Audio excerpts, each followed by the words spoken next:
Sostenía el guiso con cuidado su calor traspasando el viejo guante de cocina que saqué del cajón esa mañana. El aroma a pollo al horno con romero se adhería al esmiabrigo envolviéndome, en el mismo consuelo que le ofrecía a mi hijo cuando llegaba hambriento de la escuela. Había calculado el tiempo a la perfección, justo a tiempo para que Jonás y Elisa entraran corriendo por la puerta después de la guardería, con las mejillas sonrojadas listos para una comida casera que no viniera de una caja.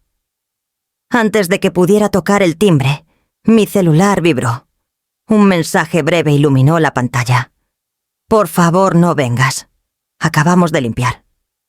Me quedé helada en el escalón. El guiso pesaba en mis brazos más de lo que debería.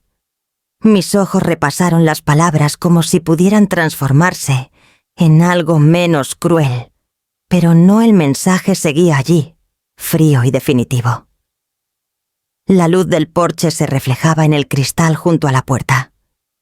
Por instinto, miré hacia la ventana de la sala. Dentro todo brillaba como sacado de una revista, cojines blancos, detalles cromados, jarrones que no se atrevían a contener flores reales. Y ahí, en medio de todo, estaba Sabina. Mi nuera impecable con su blazer entallado, riendo con dos parejas elegantes que parecían salidas de un folleto inmobiliario. Me acerqué más al cristal, mi aliento empañando una esquina. Sabina señalaba la cocina de concepto abierto presumiendo sus encimeras de mármol. Emiliano estaba unos pasos atrás, asintiendo educadamente sosteniendo una libreta, como si fuera su asistente en lugar de su esposo. Jonás y Elisa no estaban a la vista. No se trataba de la limpieza. No era por una amiga perdida o el leve olor a ajo rostizado que Sabina siempre decía que quedaba tras mis visitas. No, esto era una puesta en escena, un espectáculo cuidadosamente orquestado, donde yo no encajaba. Mi guiso con su queso burbujeante y bordes dorados no iba con la fantasía impecable que ella quería vender, y yo con mis arrugas de risa y mis zapatos gastados no pertenecía a tal su versión de postal familiar. Mis dedos apretaron el molde. Pensé en la alegría de Jonás la semana pasada cuando pidió el pollo de la abuela con la costra crujiente. Había lamido sus dedos sonriendo tan amplio que se veía su diente perdido. ¿Sabía siquiera que estaba en la puerta ahora? Se preguntaría por qué no vine. La risa dentro creció un coro del que no formaba parte. Sentí algo extraño, como si estuviera fuera de un teatro viendo una obra en la que una vez tuve el papel principal, pero ahora ni siquiera estaba en el programa. Retrocedí de la ventana el aire fresco de la noche, rozando mis mejillas calientes. Quise empujar la puerta y anunciarme como solía hacer cuando Emiliano vivía en un apartamento con corrientes de aire y me rogaba que trajera sopa. Pero ahora el espacio entre nosotros era más que físico. Estaba cuidadosamente diseñado, pulido y sellado con una sonrisa que no era mía. El vapor del guiso se filtraba por el aluminio. Imaginé dejarlo en su isla de mármol perfecta, el aroma cortando el aire estéril real y tuosa innegable. Pero me quedé en el porche invisible, la extraña en mi propia reunión familiar. Me di la vuelta a la grava crujiendo bajo mis zapatos mientras caminaba hacia mi coche. Mi reflejo en la ventana me seguía, un fantasma de alguien que una vez fue bienvenido. Y con cada paso cargaba no solo el guiso, sino la certeza de que algo en mí había cambiado, algo que no volvería atrás. El guiso descansaba intacto en el asiento del copiloto, mientras manejaba a casa su olor llenando el coche reconfortante e insoportable a la vez.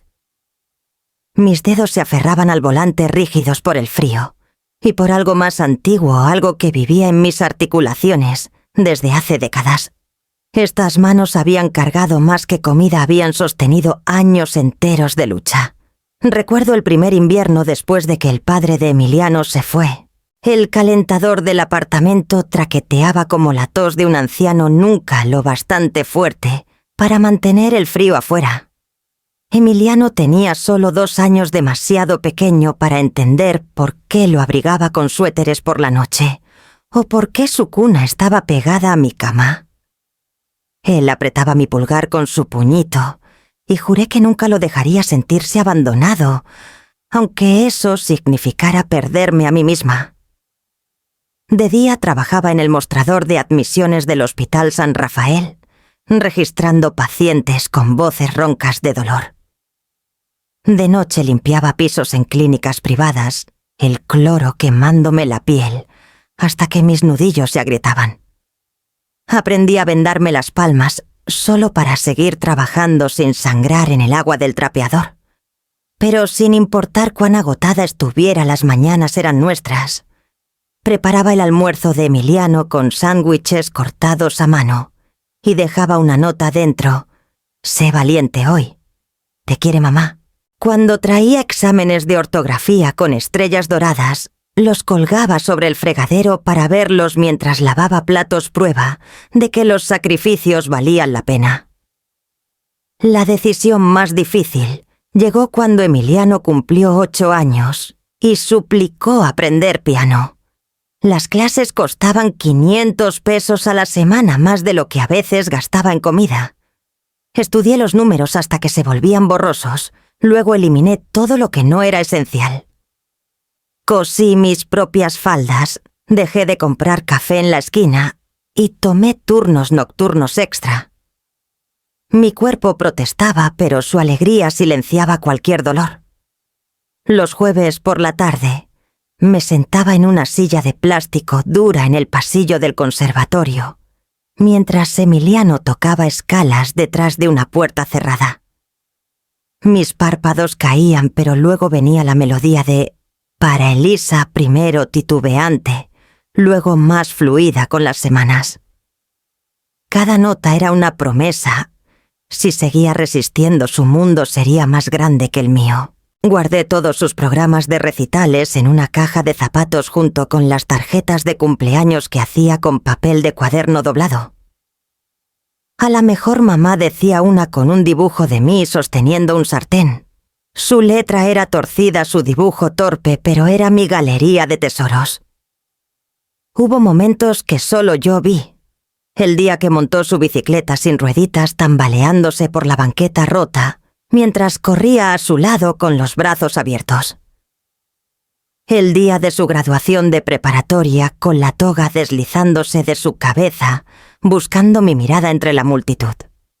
Y después la llamada desde su primera entrevista de trabajo, su voz temblando de orgullo. Lo conseguí, mamá. De verdad lo hice.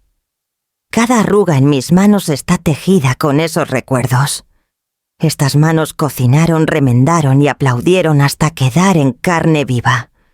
Empujaron a Emiliano hacia adelante en cada etapa sin retroceder jamás. Y ahora esas mismas manos habían sido detenidas por un mensaje que me decía que no entrara. Cuando estacioné frente a mi casita, el guiso se había enfriado, su aroma apagado, pero aún se sentía pesado mientras lo llevaba adentro. Lo puse en la encimera, el aluminio crujiendo bajo mis dedos.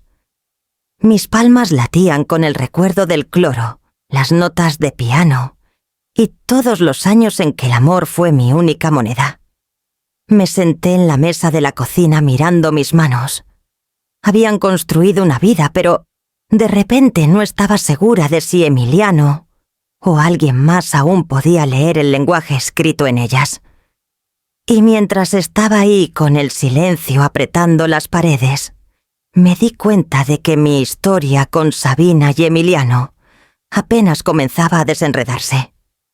El domingo siguiente llegué a su casa para la cena, esta vez sin guiso.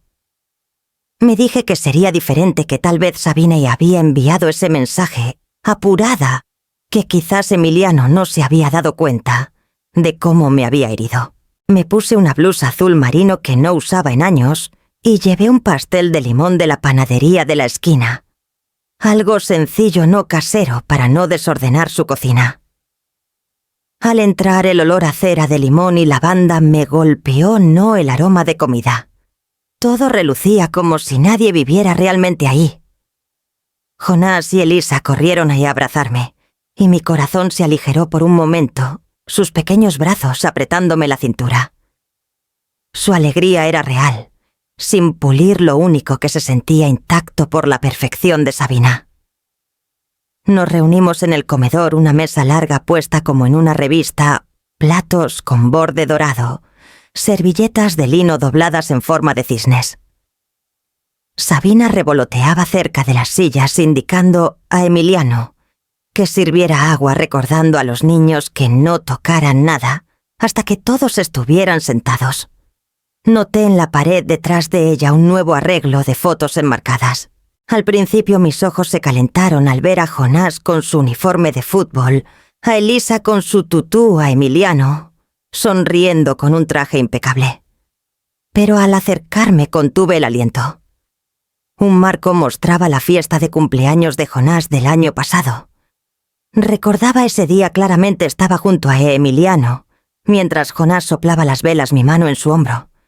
Pero en esta foto, el espacio donde yo había estado estaba vacío, recortado limpiamente, dejando solo a Emiliano, Sabina y los niños sonriendo al pastel. Mi corazón tropezó en mi pecho. Busqué rápidamente las otras fotos. Foto de graduación. Emiliano con toga, su brazo originalmente alrededor de mi hombro. Aquí solo su torso y sonrisa, mi cuerpo cortado del borde. Otra de la mañana de Navidad, había estado sentada en la alfombra, abriendo juguetes con los niños. En esta versión, el ángulo me eliminaba por completo, dejando una imagen ordenada de solo Sabina, Emiliano y los niños frente al árbol. Tragué con fuerza la caja del pastel temblando en mis manos. Emiliano no parecía notarlo, ocupado ajustando la servilleta de Elisa. Sabina siguió mi mirada por un segundo, su boca curvándose en la más leve sonrisa. Un encogimiento de hombros casual, como diciendo: «Así está mejor». Puse el pastel en el aparador, alisando mi blusa con dedos temblorosos. «Bonitas fotos», murmuré, cuidando que mi voz no se quebrara. «Gracias», dijo Sabina con brillo. «Las editamos para la pared de galería. Más limpio así, más enfocado». «¡Enfocado!». Esa fue la palabra que usó, como si yo fuera un estorbo. La cena pasó con charla trivial, Jonás hablando de dinosaurios, Elisa derramando agua a Emiliano, rellenando vasos obedientemente. Forcé sonrisas, forcé risas. Mastiqué cada bocado sin saborearlo. Mis ojos seguían regresando a esa pared, esos marcos, donde mi presencia había sido cortada como maleza, no deseada en un jardín. Después del postre, Jonás preguntó: «Abuela, ¿tienes fotos nuestras en tu casa?». «Sí, pequeño», dije suavemente. «Las guardo todas en álbumes». Su rostro se iluminó. «¿Puedo verlas la próxima vez?». Asentí, aunque mi garganta dolía demasiado para añadir más. Sabina rápidamente lo llevó al fregadero, hablando de tareas. Cuando terminó la noche, besé a los niños y salí al aire fresco. El cielo estaba claro con estrellas nítidas arriba, pero me sentía borrada, más pequeña que las sombras en el camino. Manejé a casa en silencio la caja del pastel, a medio llenar a mi lado. En la mesa de la cocina abrí uno de mis álbumes, pasando a la misma foto del cumpleaños, la versión sin editar. Ahí estaba yo sonriendo ampliamente, mi mano firme en el hombro de Jonás. Prueba de que una vez estuve allí, aunque sus paredes dijeran lo contrario. Tracé la imagen con mi dedo, sabiendo que esto era solo el comienzo de ser eliminada de una vida que había construido pedazo a pedazo. Y en algún lugar profundo, comencé a entender que el silencio ya no sería suficiente. No pude dormir esa noche. Las imágenes de esas fotos recortadas se aferraban a mí como sombras en la pared. Me quedé mirando el techo, el silencio de mi casa oprimiéndome. Cada marco en su pared me decía lo mismo. Mi presencia era inconveniente, algo que debían podar. Mi mente retrocedió a cuando las cosas eran diferentes antes de que las fronteras y los estándares se convirtieran en armas. Todo empezó de manera tan simple. Sabina acababa de dar a luz a Jonás y una tarde me llamó agotada. ¿Podrías cuidarlo solo una semana mientras me recupero? ¿Solo hasta que esté de pie otra vez? Por supuesto, dije que sí. ¿Qué madre no lo haría? Esa semana se estiró a otra y luego a meses. Cuando nació Elisa, prácticamente manejaba una guardería en mi sala sin paga, sin horarios, sin agradecimientos, solo expectativas. Recuerdo una mañana vívidamente. Emiliano dejó a Jonás a las 7 en punto, con Elisa aún en pijama, una bolsa de pañales colgada en su brazo. «Lo recogeremos tarde esta noche», dijo ya casi fuera de la puerta. Me quedé allí con una espátula en la mano, el sartén siseando detrás de mí, intentando recordarle que tenía planes ese día, pero las palabras se atoraron en mi garganta, porque Jonás ya se aferraba a mi pierna, y las manitas de Elisa buscaban mi cuerpo como si fuera lo único sólido en su mundo. Me dije que era temporal. Me dije que era amor. En ese entonces, Sabina incluso me dio una llave de repuesto, presionándola en mi palma como si fuera un regalo. «Para que puedas entrar si llegamos tarde», dijo. La guardé en mi llavero orgullosa del símbolo de confianza. Imaginé que estaba tejida en el ritmo diario de sus vidas, confiada, necesitada familia. Pero años después, la petición llegó como una bofetada. «Vamos a cambiar las cerraduras», dijo Sabina casualmente un domingo después de la cena. Me pasó un pedazo de pastel como si nada hubiera cambiado. «Podrías devolver la llave vieja. Es solo por seguridad, ¿sabes?» La miré con el tenedor detenido a medio camino de mi boca. «¿Seguridad?», repetí.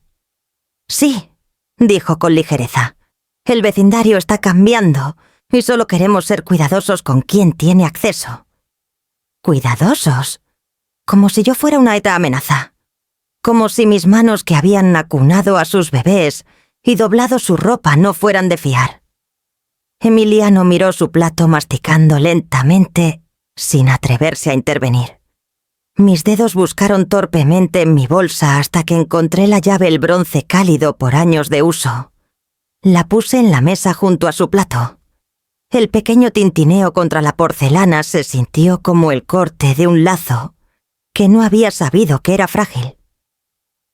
En el camino a casa esa noche, el espacio vacío en mi llavero se sentía como un diente perdido. Giré el volante con dedos desnudos dándome cuenta de cuánto de mí había dado sin pedir nada a cambio. Horas, años, pedazos de mi identidad, todo entregado libremente, como si mi valor existiera solo en el servicio. Y ahora, despojada de una llave, despojada de un lugar en sus fotos, entendí que el amor sin respeto es solo trabajo disfrazado. Me senté en mi cocina otra vez, hojeando mis viejos álbumes de fotos, en busca de consuelo cuando el celular vibró en la mesa. Un nuevo mensaje iluminó la pantalla, otra petición, otro favor. Lo miré con las manos temblando, sintiendo una marea creciendo en mí, que nunca había permitido antes. El mensaje en mi celular era breve. ¿Puedes cuidar a los niños mañana? Sin por favor, sin explicación, sin reconocer que era domingo por la noche y que podría tener mis propios planes. Dejé el celular y miré la cocina silenciosa. El zumbido del refrigerador llenó el silencio mientras sacaba una libreta del cajón. Por una vez, no iba a responder de inmediato. En cambio, comencé a calcular. Anoté los años aproximados desde el nacimiento de Jonás hasta ahora 8 años. Elisa 5. Casi todos los días de la semana, 6, a menudo fines de semana, días festivos, emergencias. Algunas noches se convirtieron en noches completas. Hice las cuentas lentamente, los números acumulándose como piedras. 40 a 50 horas por semana como mínimo. Más de 30.000 horas de cuidado infantil sin paga. Me detuve con la pluma temblando entre mis dedos. 30.000 horas. Si me hubieran pagado aunque fuera modestamente a 200 pesos por hora, serían casi 6 millones de pesos. 6 millones. Me recosté en la silla mirando el total como si perteneciera a la vida de otra persona. Mi amor había sido disfrazado de deber, y mi deber disfrazado de caridad. Pero debajo de todo lo que había dado, era trabajo incansable e invisible. Al día siguiente llegué a su casa con el molde de guiso que había lavado de la semana anterior. Sabina me recibió en la puerta celular en mano, uñas brillantes, mientras revisaba mensajes. «Gracias por venir con tan poca advertencia», dijo pasando junto a mí. «Emiliano está atrapado en la firma y yo tengo una comida con un cliente. No podríamos hacerlo sin ti». Puse el molde en la encimera y la miré. Realmente la miré. Su blusa era de seda, sus tacones afilados, su cabello peinado, con esa perfección sin esfuerzo que solo se logra pagando a alguien más. Mientras tanto, mis propios zapatos estaban desgastados por años de correr, entre recogidas escolares y compras, mis manos marcadas con líneas de fregar y doblar ropa. Algo creció en mí firme y constante. «Sabina», dije suavemente, «creo que es hora de que hablemos de este arreglo». Ella parpadeó confundida. «¿Arreglo?» «Sí», continué. «He estado cuidando a Jonás y Elisa durante años. Si cuentas las horas son más de 30.000. Eso no es solo ayuda familiar. Es una carrera de tiempo completo». Su sonrisa se congeló, sus ojos desviándose hacia la puerta, como esperando que Emiliano apareciera y la rescatara de la conversación. «Carmen, sabes que somos familia. No llevamos la cuenta así. Las familias se respetan unas a otras». Respondí, mi voz más calma de lo que sentía. Respetar significa reconocer lo que se da. Y lo que te he estado dando es trabajo. He sido su niñera, su cocinera, su chofer, su sustituta, en eventos escolares. Y nunca he pedido un peso. Pero si van a seguir tratándome como su cuidadora de tiempo completo, entonces debería ser pagada como tal. Sus ojos se abrieron un destello de indignación rompiendo su compostura practicada. «¿Pagada?», repitió como si la palabra fuera extranjera. «Sí», dije sosteniendo su mirada. «Pagada, igual que pagan al Stitch a la señora que limpia una vez por semana. Igual que pagan al jardinero. No merezco menos dignidad». Por un momento el silencio se estiró entre nosotras. Podía escuchar las voces lejanas de caricaturas en la sala donde los niños estaban, sin saber que el suelo bajo su familia estaba cambiando. Sabina abrió la boca, la cerró de nuevo. Luego forzó una sonrisa fina. Hablaré con Emiliano». Su tono era tenso, frágil, como vidrio a punto de romperse. Asentí sabiendo que la conversación apenas comenzaba. Pero dentro de mí, algo se desplegó, una certeza silenciosa de que finalmente había puesto valor en mí misma. Esa noche de vuelta en mi hogar, doblé la libreta con las horas y los sueldos en un sobre. Lo deslicé en el cajón de mi escritorio junto a las llaves de repuesto que ya no necesitaba. Por primera vez en años sentí que sostenía un libro de cuentas donde el balance podía cambiar. Y con ese sobre guardado comencé a pensar, no solo en lo que merecía, sino en lo que finalmente podría exigir. El teléfono sonó la noche siguiente. Sabía que lo haría. El nombre de Sabina brilló en la pantalla afilado como si estuviera grabado en cristal. Contesté preparándome. «Tenemos que hablar», dijo saltándose los saludos. Su tono era frágil, tenso. «Ven mañana a las 7. Emiliano estará en casa». Llegué y los encontré esperando en la isla de la cocina lado a lado, pero no unidos.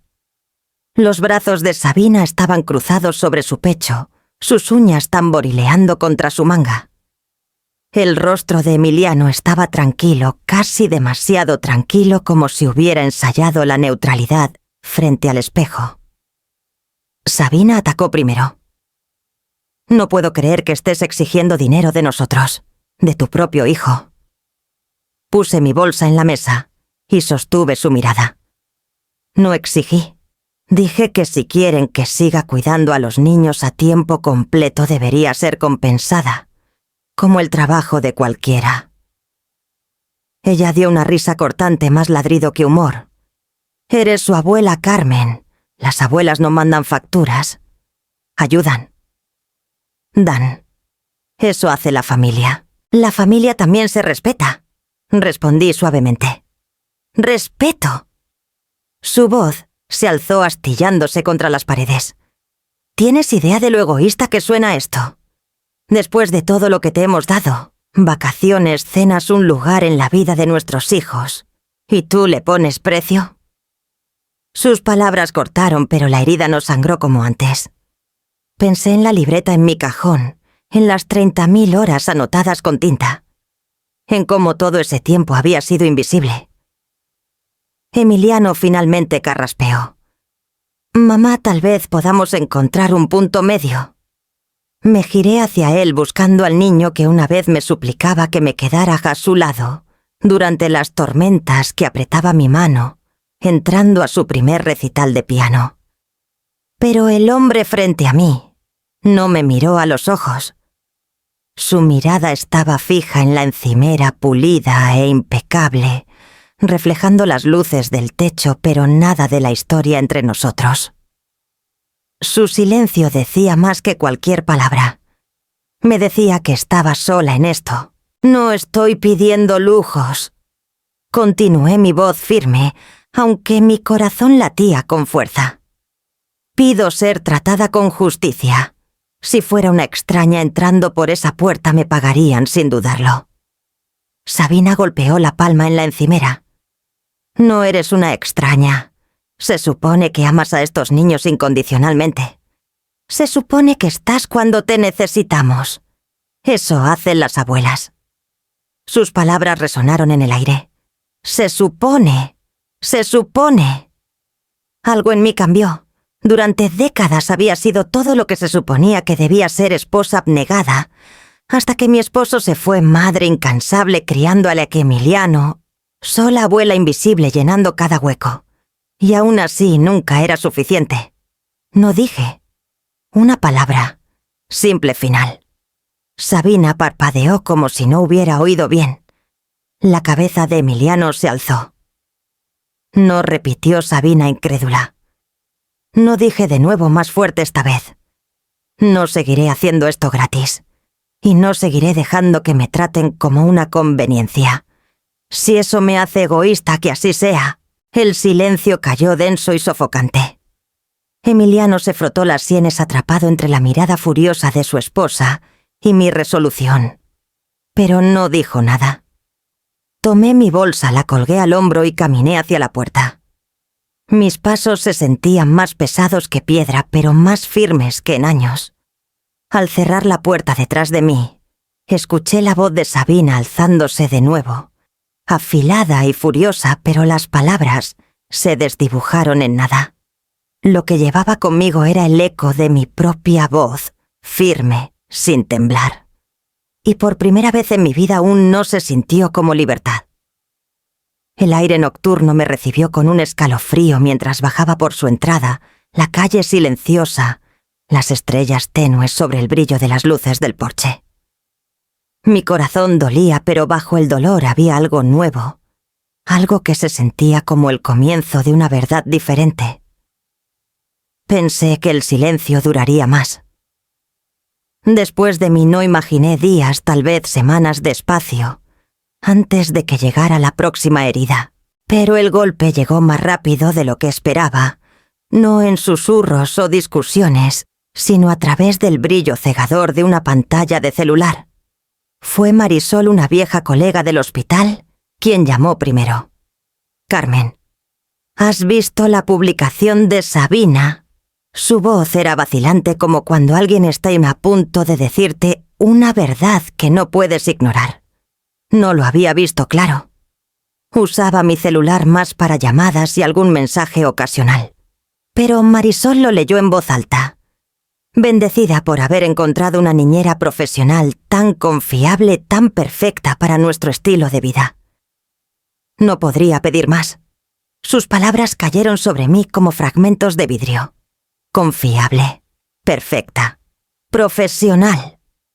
Como si yo nunca hubiera existido. Como si los años de mi sudor, mis manos y mis noches, sin dormir, fueran menos que nada. Para cuando Marisol colgó, mis manos temblaban. Abrí la aplicación a regañadientes, algo que rara vez hacía, y ahí estaba la foto cuidadosamente montada de Sabina con Jonás y Elisa, abrazando a una mujer que nunca había conocido.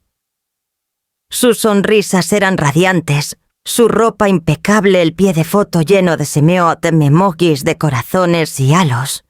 Debajo una avalancha de comentarios. Eres una inspiración, Sabina. Me encanta ver a mamás que lo tienen todo bajo control. Esto es de admirar. Miles de me gusta, un desfile de elogios. Ni una sola mención de mí. Ni un solo rastro de lo que había dado. En público había sido borrada.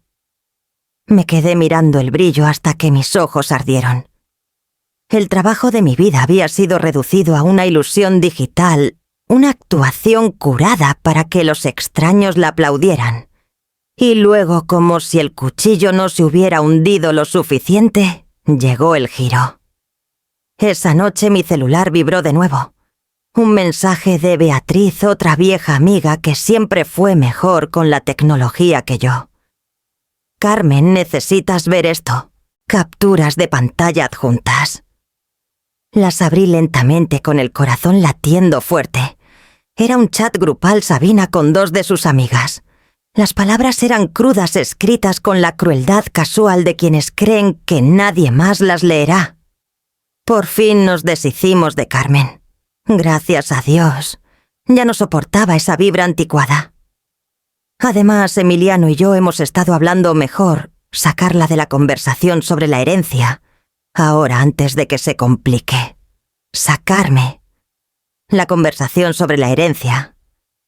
Presioné una mano contra mi pecho como si eso pudiera detener el latido dentro. Después de todas las horas sin paga, después de los años de dar y dar, hasta quedar vacía, no solo me estaban borrando de sus vidas diarias, sino que planeaban borrarme del futuro también. Cerré los ojos y recordé las promesas que Emiliano hacía de joven. Cuando crezca mamá, cuidaré de ti. Nunca tendrás que preocuparte. Qué rápido esas palabras se disolvieron en silencio, en complicidad. Las capturas ardían en mi mano. No lloré, no esta vez. En cambio, una extraña claridad se asentó sobre mí, como si la traición hubiera despejado finalmente la niebla en la que había caminado. No solo me estaban recortando de fotos o cambiando cerraduras. Estaban desmantelando cada rastro de mi lugar en su historia, familia, legado, dignidad. Si ellos me estaban escribiendo fuera, entonces tendría que escribir mi propio capítulo.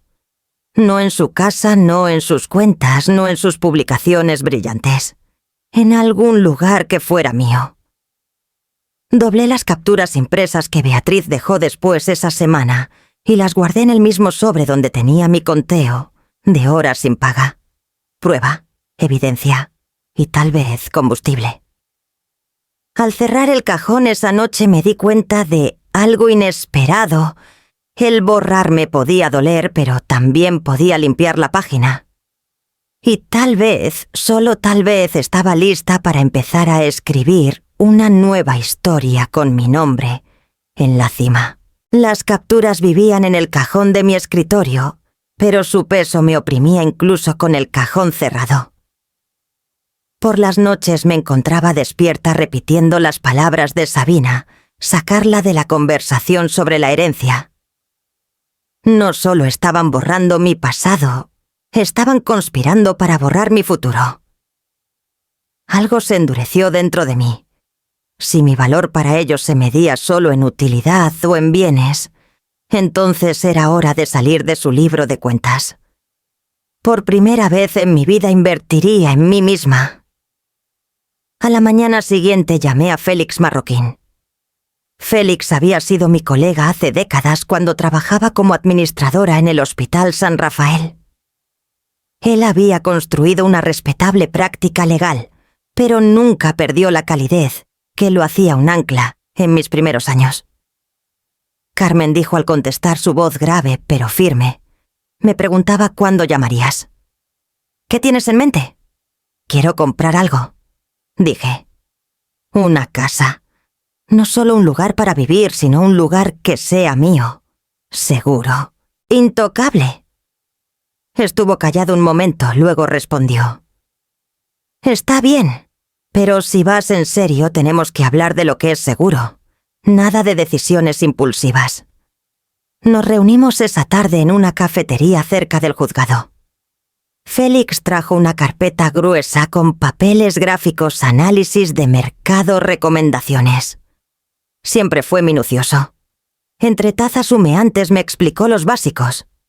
Piensa más allá del sentimiento. Liquidez, impuestos, mantenimiento. No compres una carga. Asentí tomando notas aunque mi corazón ya estaba a kilómetros de sus consejos prácticos. No buscaba una pieza de portafolio. Buscaba una base. Después de nuestra reunión visité un puñado de propiedades. Condominios brillantes con gimnasios en la azotea, casas suburbanas con céspedes impecables, construcciones nuevas y estériles con fachadas idénticas. Ninguna me hablaba.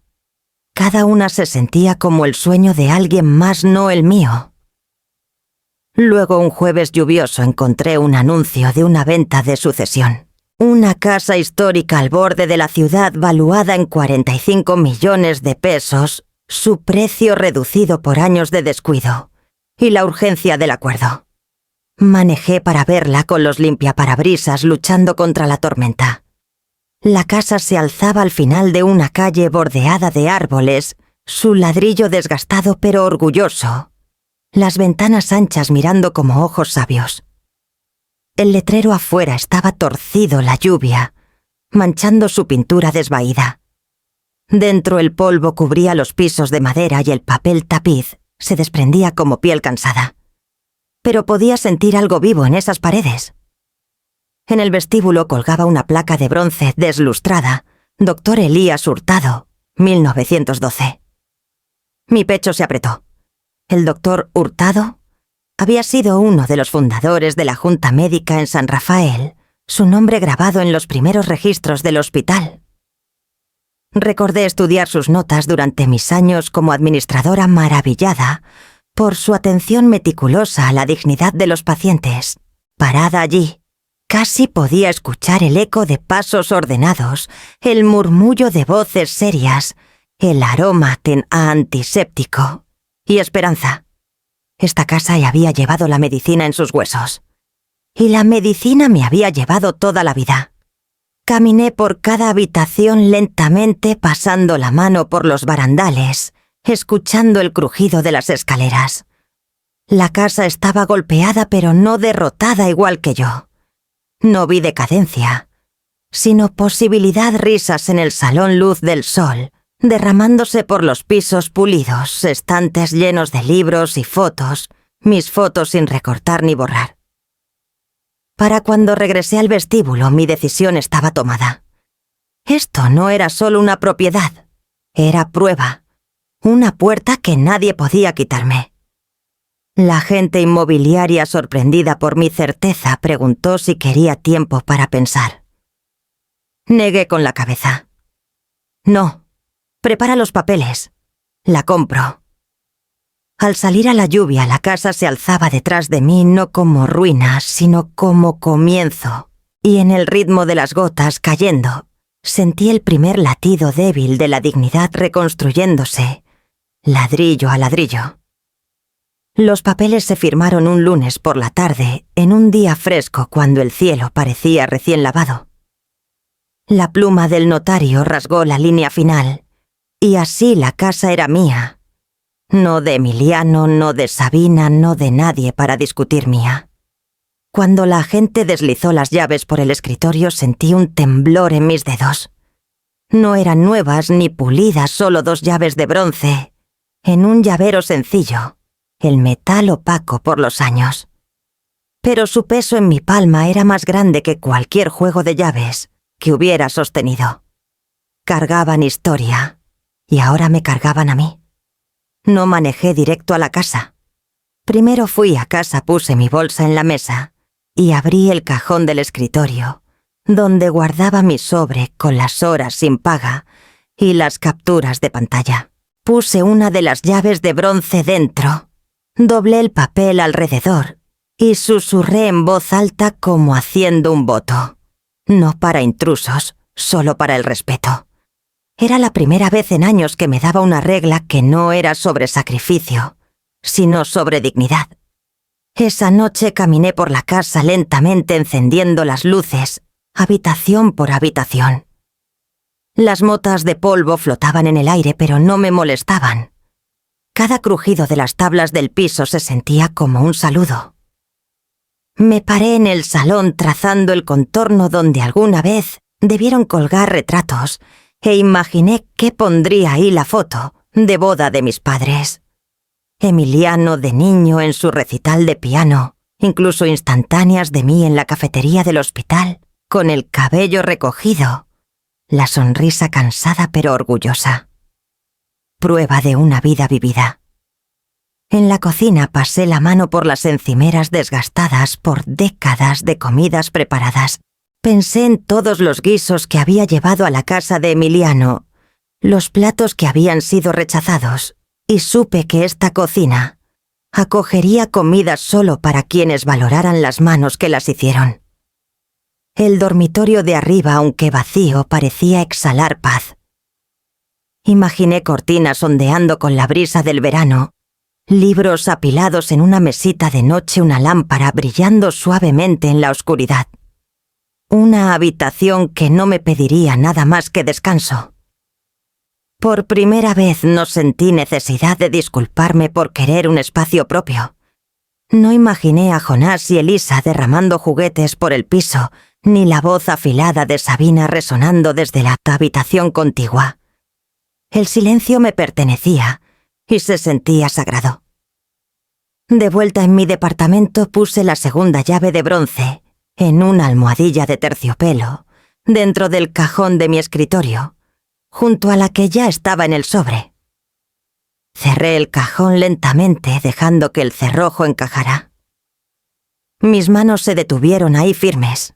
Había pasado una vida abriendo puertas para otros, a salones de clases, a oportunidades, a hogares que no eran míos. Pero ahora, a los 68, tenía el derecho de cerrar una detrás de mí. De protegerla no por miedo, sino por respeto por mí misma y por quien demostrara merecer cruzarla. Esa noche, al meterme en la cama, la imagen de la casa brillaba en mi mente, las paredes de ladrillo, fuertes contra la noche. Ya no se sentía como una compra, se sentía como una segunda oportunidad. Y con la llave de bronce segura en mi cajón, supe exactamente dónde comenzaría el próximo capítulo de mi vida. La primera semana en la casa fue como adentrarse en un recuerdo que no era mío. Cada rincón parecía susurrar como si las paredes aún guardaran conversaciones de décadas atrás. Los pisos crujían no solo bajo mis pasos, sino como en un saludo, un recordatorio de que muchos pies habían pasado por aquí, mucho antes que yo. Una mañana lluviosa decidí explorar el ático. Las escaleras gemían bajo mi peso y el aire se volvía mustio al abrir la puerta angosta. El polvo cubría todo: baúles, cajas, muebles olvidados, envueltos en sábanas amarillentas. Jalé la cadena de un foco desnudo y vi un baúl de cedro en la esquina. Su candado estaba oxidado y se abrió sin resistencia. Dentro, entre mantas apolilladas, había varios diarios encuadernados en cuero. Las tapas estaban agrietadas, pero al levantar uno, la tinta era sorprendentemente clara. La primera entrada que leí estaba fechada en 1927. El doctor Hurtado insiste en que las enfermeras entremos por la puerta lateral para que los pacientes no vean a mujeres corriendo de un lado a otro. Dignidad lo llama. Yo lo llamo humillación. Me quedé helada las palabras cortándome a través de casi un siglo. Seguí leyendo página tras página. La enfermera, su nombre era Margarita, documentando pequeñas rebeliones, negándose a quedarse callada en las juntas, insistiendo en descansos adecuados para sus aprendices, alzando la voz cuando sus superiores masculinos la ignoraban. Su letra se volvía más afilada, más urgente con los años. Dicen que somos sirvientas. Yo digo que somos salvavidas. Algún día las paredes recordarán nuestros nombres, no solo las placas de los doctores. Me senté con las piernas cruzadas en el piso del ático, sosteniendo ese diario como si fuera una carta escrita directamente para mí. Margarita había luchado por respeto dentro de los pasillos del hospital. Yo luchaba por él dentro de mi familia. Nuestros campos de batalla eran distintos, pero las heridas eran las mismas. Esa tarde, mientras caminaba por el límite de la propiedad, vi a una mujer de mi edad, parada junto al seto que separaba mi jardín del vecino. Llevaba una chamarra impermeable, el cabello recogido, y tenía la postura de alguien que había pasado una carrera, evaluando situaciones antes de hablar. «Debe ser la nueva dueña», dijo su voz cálida pero medida. Mina Hernández. Detective retirada, aunque los vecinos aún me piden que resuelva sus pleitos. Me presenté y pronto caminábamos juntas por el perímetro, su paso firme junto al mío. Me preguntó si vivía sola y me sorprendí respondiendo sin dudar, «Sí, y se siente bien». Mina asintió con complicidad. La independencia siempre se siente bien, aunque se gana con esfuerzo. Mientras caminábamos le conté sobre los diarios. Los ojos de Mina se iluminaron. La historia tiene una forma de darnos valor que no sabíamos que teníamos. Debería seguir leyendo. A veces los extraños se convierten en los antepasados que necesitamos. Sus palabras se quedaron conmigo después de que se fue. Esa noche abrí los diarios de Margarita de nuevo, leyendo bajo el suave brillo de una lámpara. Cada línea se sentía como una mano en mi espalda sosteniéndome. Si ella pudo tallar dignidad en un mundo que intentaba silenciarla, quizás yo también podría. Para cuando cerré el diario, mis manos ya no temblaban. Los ecos de vidas antiguas me habían encontrado, y en ellos descubrí las primeras notas firmes de mi propia voz. Las noticias del éxito de Sabina siempre circulaban en cenas familiares, reuniones navideñas y redes sociales. Cada semana traía otra publicación de felicitación, otra foto brillante de ella, posando frente a un letrero de vendido con clientes sonriendo a su lado. Pero cuando el brillo comenzó a desvanecerse, lo noté antes que Emiliano. Empezó con susurros entre vecinos, comentarios captados en el mercado o mientras esperaba en la fila del correo. Se preocupa demasiado por las apariencias. Siempre tarde con los papeles. Dulce como miel hasta que se firma el contrato, luego imposible de contactar. Al principio lo descarté como la mezquindad que viene con la competencia. Pero luego Marisol, mi vieja colega, me contó que su sobrina intentó comprar una casa a través de Sabina. No podía quitarse la sensación de que tu nuera estaba vendiendo una actuación, no una propiedad, dijo con suavidad, como temiendo traicionarme al compartirlo. La imagen que Sabina curaba en línea perfección, envuelta en ropa de diseñador, retratos familiares impecables, hogares perfectos, empezaba a sonar falsa en la vida real. Los clientes lo percibían. Los tratos se escapaban. Su brillo antes su fuerza se volvía frágil. Mientras tanto, mis propios límites fueron puestos a prueba de nuevo. Un jueves por la tarde, justo cuando me ponía los zapatos para caminar con Mina, Mi celular vibró. La voz de Emiliano se derramó antes de que pudiera saludar. «Mamá, ¿puedes recoger a los niños de la escuela hoy? Sabina está atrapada en el tráfico y tengo una reunión que no puedo dejar». Por un momento mi viejo reflejo se encendió la urgencia de dejar todo e ir corriendo. Pero miré mis zapatos con los cordones finalmente atados, los diarios aún abiertos en mi escritorio, arriba la casa que había reclamado como mía. No dije con calma, «No hoy». Hubo un silencio en la línea pesado como piedra. «Mamá, es solo esta vez», dijo Emiliano, finalmente su voz deshilachándose. No repetí, más suave pero firme. «Ustedes son sus padres, lo resolverán». Escuché su respiración cortante, el inicio de la frustración. «¿No entiendes? Estoy en medio de...» «Sí, entiendo», lo interrumpí, aunque mi pecho dolía. «Y también entiendo cómo se sintieron 30.000 horas sin paga. Hoy tengo planes. ¿Lo manejarán?». Colgó sin otra palabra. Por primera vez en mi vida el silencio que siguió no se sintió como abandono, se sintió como aire en mis pulmones. Esa noche Emiliano apareció en mi puerta. Sus hombros estaban caídos, la corbata torcida, el niño aún visible bajo el hombre. «Tuvimos que pagar a una niñera a última hora», admitió. Los niños estaban confundidos. Jonás preguntó por qué no viniste.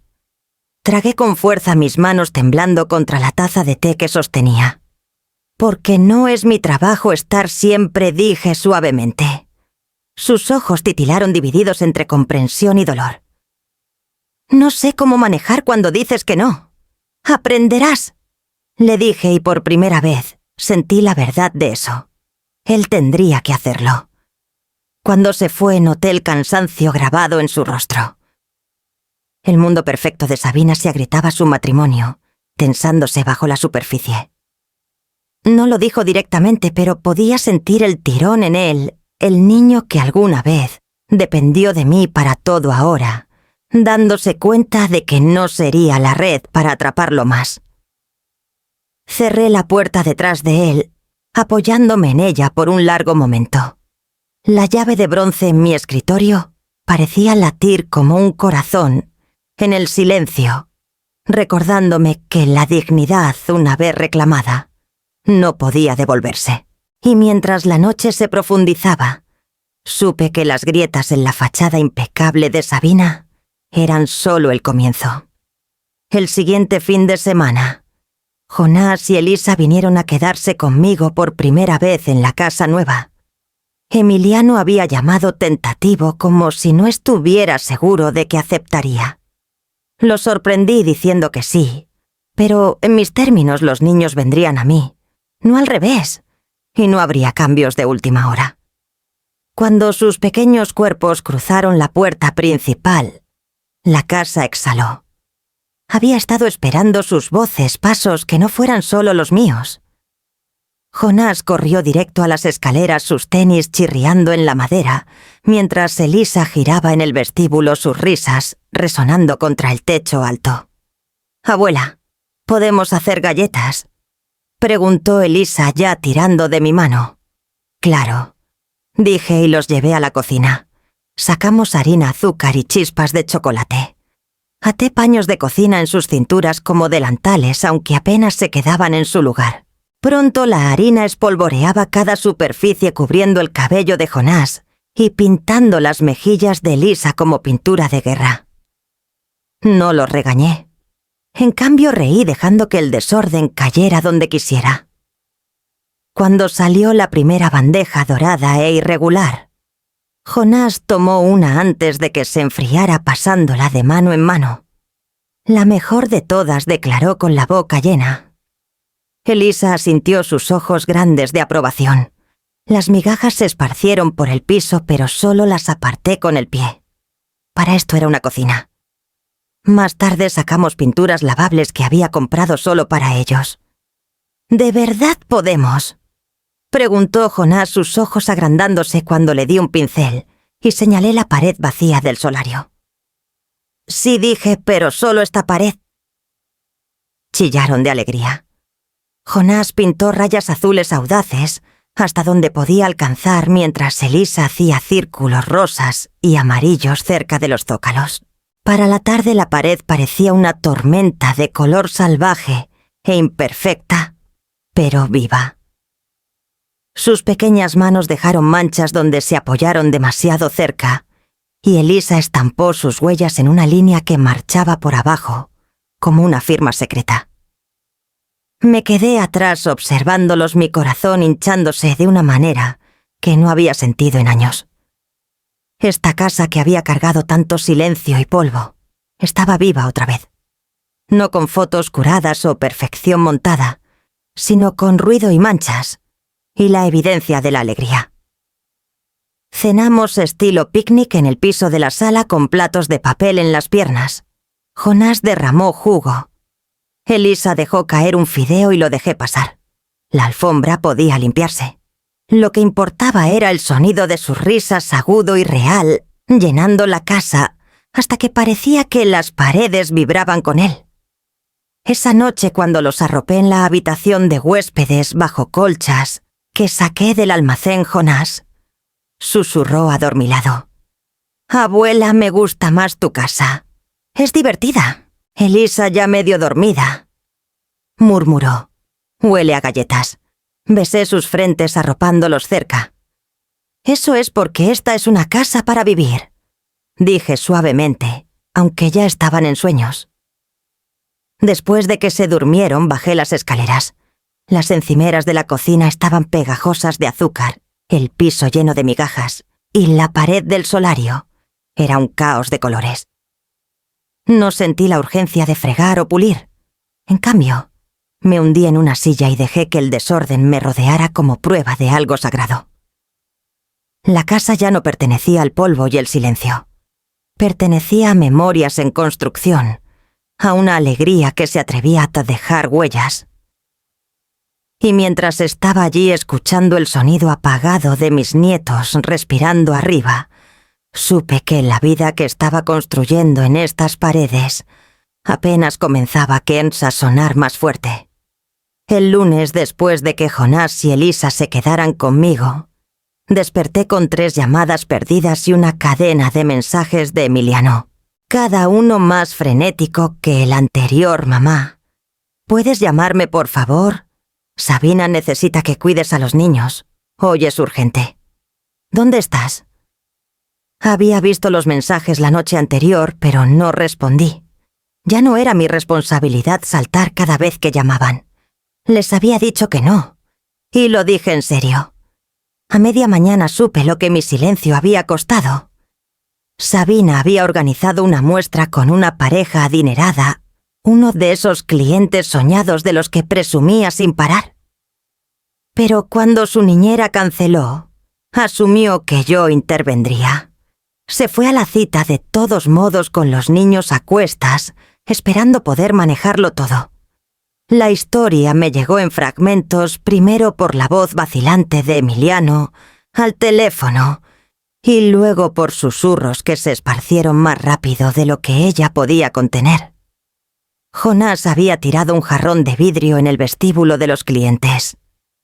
Elisa empezó a llorar cuando la pareja hizo preguntas puntuales sobre la propiedad. La muestra se disolvió en caos. Los clientes se fueron murmurando sobre profesionalismo. Para cuando Sabina los llevó de vuelta a su coche, su trato se había desmoronado. Esa noche Emiliano vino solo. Se paró en mi cocina viéndose hueco como si alguien hubiera raspado la luz de él. «Perdió el listado», dijo en voz baja. «Te culpa a ti». Me apoyé en la encimera estabilizándome. «¿Por qué no fui corriendo?» Su silencio fue respuesta suficiente. Cuando finalmente me miró, sus ojos estaban cansados. Dijo que podrías haberlo evitado. «He evitado 1000 pequeños desastres durante años», respondí mi voz calma. «Y cada vez que lo hice, solo facilitó la siguiente exigencia sobre mí. Pero esta vez, elegí a mí misma». Abrió la boca como para discutir, pero las palabras se le atoraron. Negó con la cabeza, los hombros cayendo. La onda expansiva se extendió más rápido de lo que ambos esperábamos. Al día siguiente un blog local recogió la historia. Al principio la enmarcaron como chisme. El trato millonario de una agente inmobiliaria colapsa en medio de un drama de cuidado infantil, pero en horas los comentarios se acumularon. Vecinos conocidos, incluso extraños, opinaron. ¿Por qué llevaba a los niños a una muestra de millones? Parece que su suegra puso límites. Bien por ella. Los abuelos no son mano de obra gratis. El respeto va en ambos sentidos. Leí los comentarios con una mezcla de asombro y tranquila vindicación. Durante años mis sacrificios habían sido invisibles, tragados por el silencio. Ahora, por primera vez, otras voces hacían eco de la mía, señalando lo que no me había atrevido a decir en voz alta. La imagen curada de Sabina comenzó a agrietarse. La agente inmobiliaria pulida con el hogar perfecto, la familia perfecta, la carrera perfecta de repente parecía descuidada, desprevenida, incluso explotadora. Se apresuró a defenderse publicando fotos de habitaciones impecables y testimonios brillantes, pero el tono de crítica persistía. Por una vez, no sentí la urgencia de protegerla. No corrí a tapar los huecos o calmar la tormenta. En cambio, preparé té y me senté junto a la ventana viendo la luz cambiar sobre la pared pintada, donde Jonás y Elisa habían dejado sus huellas.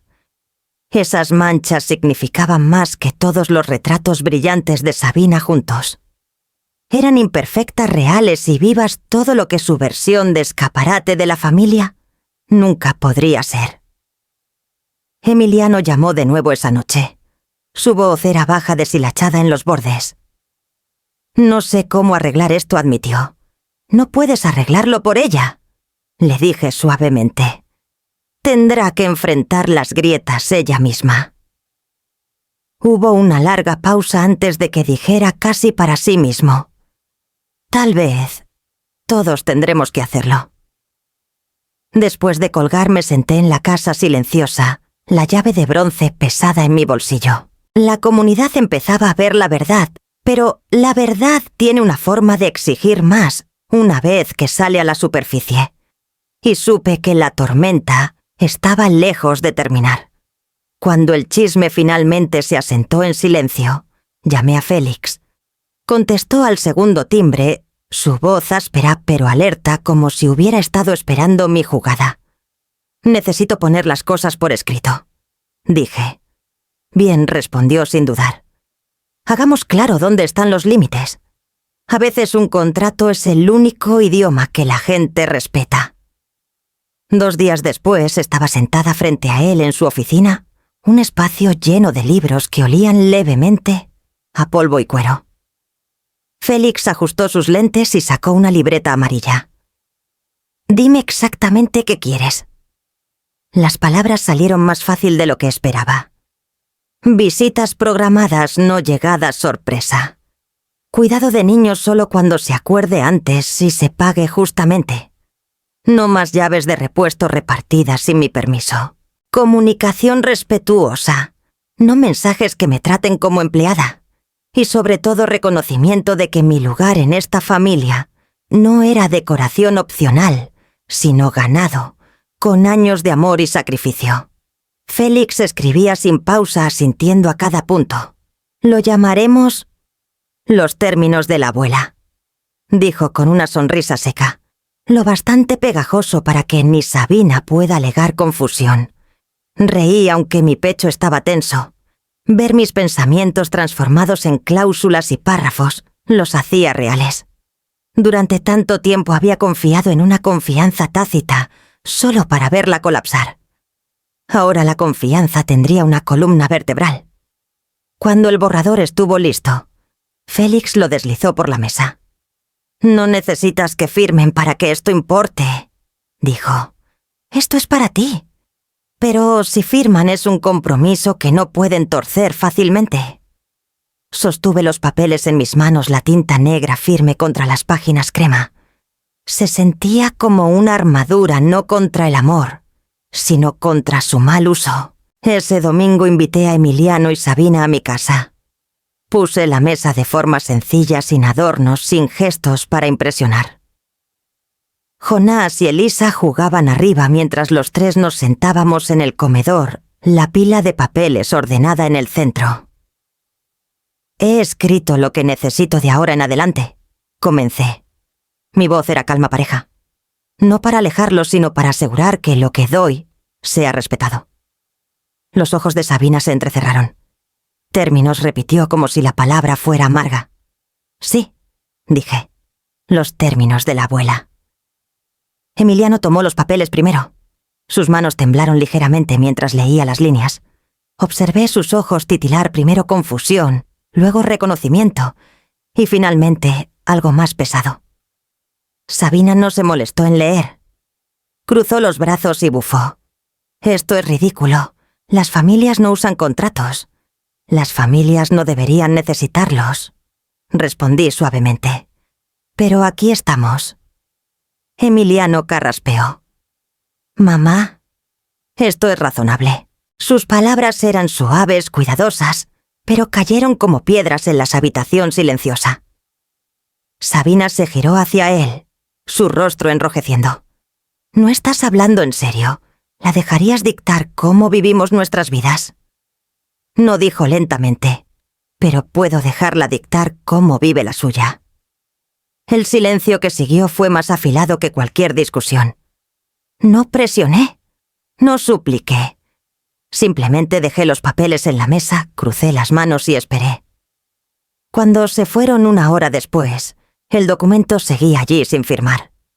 Pero no se sentía como un fracaso. Por primera vez mis necesidades no eran invisibles. Estaban impresas, tangibles, innegables. Después de que la puerta se cerró tras ellos, llevé los papeles arriba a mi escritorio, deslizándolos en el cajón junto a la llave de bronce. Ambos eran símbolos de algo que finalmente había reclamado el derecho a establecer mis propios términos. Y al girar el cerrojo supe que la próxima prueba vendría pronto si el amor se doblaría lo suficiente para cumplir esos términos, o si se rompería bajo su peso. La llamada llegó tarde en la noche. La voz de Emiliano estaba tensa, sin aliento, como si las palabras lucharan por salir. «Mamá es el papá de Sabina. Tuvo un derrame. Estamos en el hospital. ¿Puedes?» Se detuvo, luego lo soltó. «¿Puedes quedarte con los niños esta noche?» Me senté en la cama la habitación, aún envuelta en sombras. Mi primer instinto fue, el viejo, ponerme un abrigo, correr sin preguntar. Pero entonces recordé los papeles en mi cajón, la tinta que finalmente le había dado forma a mis límites. Sí, dije tras una pausa, «vendré, pero solo esta noche». Cuando llegué la casa estaba en desorden, nada como el escaparate impecable del que me habían echado meses antes. Juguetes regados por el piso, platos apilados en el fregadero, el aire pesado con la prisa frenética que habían dejado atrás. Los ojos de Jonás se abrieron al verme, el alivio derramándose en su rostro. Elisa se aferró a mi cintura. «La abuela está aquí», les dije alisando su cabello. «Todo está bien ahora». Preparé el sofá con mantas, luego guié a los niños arriba. Cepillamos dientes a toda prisa, leímos una historia sobre dragones y me senté junto a sus camas hasta que su respiración se volvió lenta. Mi cuerpo recordaba el ritmo, la vigilancia constante en la noche, el suave zumbido de la calma. Pero esta vez no me sentía invisible. Esta vez sabía exactamente por qué estaba aquí, no para borrar sus responsabilidades, no para salvar su orgullo, sino porque la compasión puede existir sin ser infinita. Por la mañana Emiliano regresó. Sus ojos estaban rojos de agotamiento, la corbata aún suelta alrededor de su cuello. «Está estable», dijo dejándose caer en una silla. «Están haciendo pruebas. Sabina se queda con su mamá por ahora». Le serví café y puse la taza frente a él. Por un largo momento solo miró dentro como si las palabras se escondieran en el fondo. Gracias, dijo finalmente. Sé que dijiste solo una noche, pero una noche le recordé suavemente. Eso fue lo que acordé. Estaré de vuelta en mi casa para el mediodía. Sus hombros se hundieron divididos entre gratitud y desesperación. Es solo que es difícil, mamá. Todo se está desmoronando. Me senté frente a él, mis manos cruzadas. Lo difícil no significa que vuelva a darlo todo. Tú y Sabina encontrarán otra manera. Tienen que hacerlo. Asintió lentamente, los ojos nublados por la preocupación. Pero no discutió. Eso era nuevo. Empaqué mis cosas después del desayuno, besé a Jonás y Elisa y manejé a casa. El molde de guiso que usé para llevar la cena la noche anterior estaba en el asiento del copiloto como tantas veces antes, pero ahora se sentía diferente. Esto no era un símbolo de servidumbre sin fin. Era un acto de cuidado único elegido. Al abrir mi puerta principal, el silencio de mi casa me envolvió. Deslicé la llave de bronce en el cajón, junto a los términos de la abuela, los 3 objetos formando una pequeña trinidad prueba de que amor, límites y dignidad podían coexistir. Mientras estaba en el escritorio con la luz del sol, cruzando los diarios que aún guardaba del ático, sentí la casa respirar conmigo. Por primera vez, entendí que la compasión no tenía que significar rendición. Y supe que el momento se acercaba cuando la verdad de esa lección sería probada frente a más que solo mi familia. La idea del taller vino de Mina. Una noche, mientras caminábamos por el perímetro de mi propiedad, dijo: «Has cargado estas historias en silencio demasiado tiempo. Otros necesitan escucharlas, y tú necesitas escuchar las suyas». Así que abrí mis puertas. Limpiamos el salón, pusimos sillas plegables, preparamos café y colocamos bandejas de galletas. Los volantes se habían distribuido por el centro comunitario y el boletín de la parroquia. Para la tarde, un pequeño grupo de mujeres, la mayoría con canas, algunas apoyadas en bastones, otras más jóvenes pero ya cansadas, llenó la sala. Mina se paró al frente, serena como siempre, con una autoridad callada en su postura. Hoy dijo: «Hablamos de respeto, límites y el trabajo invisible que a menudo nos exigen. Sin vergüenza, sin juicios, solo verdad». Las historias fluyeron. Una mujer describió cuidar a 3 nietos mientras su hija perseguía una carrera sin un solo agradecimiento. Otra habló de ceder sus ahorros bajo presión, quedándose con nada más que arrepentimiento. Las cabezas asentían, las lágrimas brillaban, las manos se apretaban en solidaridad. Cuando fue mi turno, me levanté lentamente, los diarios de Margarita, la enfermera, descansando en la mesa junto a mí, como un talismán. Pasé años dando libremente, dije la voz firme, aunque mi pecho dolía. El amor sin reconocimiento se convierte en trabajo sin fin. Y cuando finalmente dije que no me llamaron egoísta. Murmullos recorrieron la sala, bajos pero fieros, mientras las mujeres susurraban su acuerdo. Entonces, el aire cambió. La puerta trasera se abrió y entró Sabina. Sus tacones resonaron en las tablas del piso, su rostro fijo en una sonrisa que no llegaba a sus ojos. «Solo vine a Sakta a aclarar algunas cosas», anunció como si este fuera su escenario. «He visto rumores esparcirse, y no dejaré que mi familia sea difamada». Mina dio un paso adelante, pero levanté una mano. «Déjala hablar», dije suavemente. Sabina lanzó un discurso practicado sobre generosidad, sobre cuánto me había incluido, qué ingrato era exigir pago de mi propia familia. Algunas mujeres se movieron incómodas, pero la mayoría se quedó inmóvil, su silencio afilado. Entonces Marisol, bendito su valiente corazón, se levantó desde la última fila. «Qué curioso», dijo sosteniendo una impresión, «porque vi esto en línea una publicación sobre contratar a una niñera profesional, ni una mención de Carmen, como si nunca hubiera existido. Jadeos se esparcieron por la sala. Sabina titubeó, pero antes de que pudiera recuperarse, Mina puso otra página en la mesa, las capturas de pantalla que Beatriz me había dado. El chat grupal. Las palabras mejor sacarla de la conversación sobre la herencia ahora. El silencio fue sofocante. Cada ojo se giró hacia Sabina. Su compostura practicada se agrietó el color subiendo a sus mejillas. «Eso es privado», siseó. «La verdad rara vez se queda privada», dijo Mina con calma. Me quedé allí, las manos cruzadas frente a mí, sin enojo en mi rostro, solo claridad. La sala había visto, había leído, había entendido. Sabina miró a Emiliano, que había entrado silenciosamente por atrás con los niños. No se movió para defenderla. Jonás apretaba la mano de su padre, Elisa, escondiendo su rostro contra su pierna. Por primera vez Sabina parecía pequeña, y por primera vez no me sentía borrada. Cuando terminó la reunión, las mujeres me rodearon con abrazos, agradecimientos y lágrimas. Guardé las capturas en mi carpeta, deslizándolas junto a los diarios. Prueba e historia lado a lado. Y mientras doblaba la última silla, supe que la elección que tenía por delante no era si podía decir la verdad, sino si perdonaría o haría cumplir. Pasaron semanas antes de que volviera a saber de Emiliano.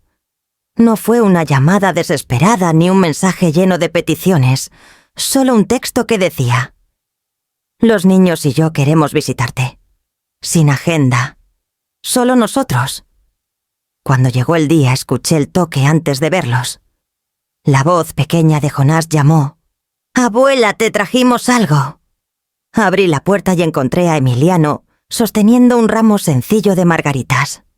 Elisa aferrando una tarjeta dibujada a mano con corazones torcidos. No había expectativas en sus ojos, solo la esperanza silenciosa de ser bienvenidos. «Pasen», dije haciéndome a un lado. Los niños corrieron hacia la pared del solario chillando al ver sus huellas pintadas aún brillantes contra el yeso. «¿No la limpiaste?», rió Jonás y sonreí. «Claro que no. Esa pared es de ustedes». Emiliano se quedó en la puerta moviendo las flores en sus manos. «Te debo una disculpa», dijo en voz baja. Sus ojos estaban cansados, pero su voz tenía una firmeza que no había oído en años. «Por mi silencio. Por dejar que las cosas llegaran tan lejos. Merecías algo mejor de mí». Tomé las margaritas de él, sus tallos frescos contra mis palmas. «Gracias», dije simplemente. Era todo lo que necesitaba decirse. Pasamos la tarde juntos sin pretensiones, sin fotos montadas, sin exigencias. Jonás me ayudó a revolver sopa mientras Elisa arreglaba servilletas en pequeños triángulos. Emiliano reparó una bisagra suelta en la puerta trasera, no porque lo pedí, sino porque lo notó. El aire se sentía diferente, más ligero, como si el peso de las expectativas finalmente se hubiera levantado. Cuando el sol bajó, recogieron sus abrigos. Elisa me abrazó fuerte y susurró: «Me gusta aquí, abuela. Se siente feliz». Jonás asintió con migajas de galleta aún pegadas a su camisa. Después de que se fueron, llevé las margaritas arriba a mi escritorio. Abrí el cajón donde los diarios, las capturas impresas y el sobre con las horas contadas descansaban. Entre ellos estaba la llave de bronce.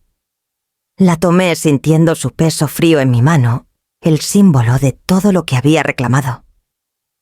La sostuve por un largo momento. Luego la puse suavemente de vuelta en el cajón, cerrándolo con cuidado. El cerrojo hizo clic final y seguro. «No para intrusos», susurré a la habitación silenciosa. «Solo para el respeto». Abajo regresé a la puerta principal. La brisa de la noche se coló por la rendija al abrirla de par en par.